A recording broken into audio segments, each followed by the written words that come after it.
পানি ছেড়ে দিলেন। তোরা কে কোথায় রে? আমার ওয়াসকরণী আসছিল, তোরা বসতে দিলি না। লোকেরা বলেন, হুজুর কেমনে জানেন আসছিল? তোরা কথা জিজ্ঞেস করে, আমার ওয়াসকরণীর চোখের পানির গন্ধ জমিনে পাওয়া যায়। যেই নবীর ভালোবাসা, চোখের এক ফোঁটা পানির দাম আল্লাহর আরশের চাইতেও বেশি।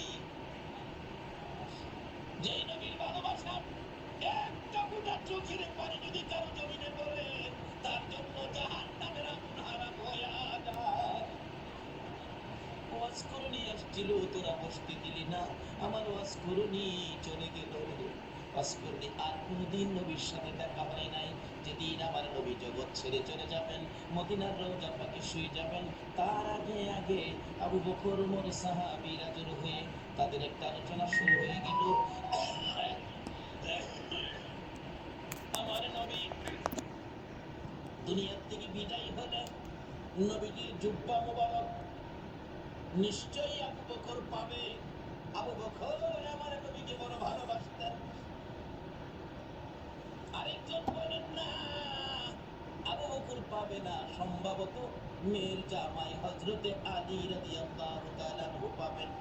আরেকজন বলেন না, উমর পাইতে পারেন। আরেকজন বলেন উসমান গনি বহু টাকা খরচ করেন, বহু দান করেন, নবীর ভালোবাসায় উসমান গনি পাবেন। এইভাবে আলোচনা শুরু হলে অনেকে মিলে আমার নবী উপস্থিত। কি নিয়ে তোমরা আলোচনা সমালোচনায় বসেছো? হুজুর, ভাবতেছিলাম আপনার বিদায় পরে আপনার জুব্বা মুবারক হাতি জানি কে হয়ে যায়। আমরা কেউ ভাবছি ওমর পাবে, কেউ ভাবছি আবু বকর পাবে, কেউ ভাবছে উসমান গনি পাবে, কেউ ভাবছে হযরত আলী পাবে। আমার নবী দুইটা চোখের পানি জর্জর করে ছেড়ে দিয়ে কান্দে, সাহাবীরা রে, আমার জুব্বা মুবারক তোমরা কেউ পাবি না। আমার জুব্বা পাবে, আমার ওয়াজ করনি রে। সাহাবীরা একজন আরেকজনের দিকে তাকায়, এটা আবার কোন শব্দ নবীজি ব্যবহার করলেন? ওয়াজ করনি নামে কোনোদিন কাউরে আমরা দেখি নাই। কে সেই ব্যক্তি? জীবনে কোনোদিন আসতে দেখি নাই, আমাদের সাথেও দেখা হয় নাই। এটা কেমন পাগল রে, জীবনে দেখা নাই, জুব্বা পেয়ে গেল। আমার ওয়াজ করনি যদি নবীর ভালোবাসায় জীবনে দেখা নাই, নবীর জুব্বা পেতে পারে। আমার মন বলে আজকে যারা মিলাদুন নবীর আয়োজন করে এই নবীর ভালোবাসায় বসে আছো গো, আপনাদের সঙ্গে আমার নবীর স্বপ্নের দিদার হইয়া যাবে।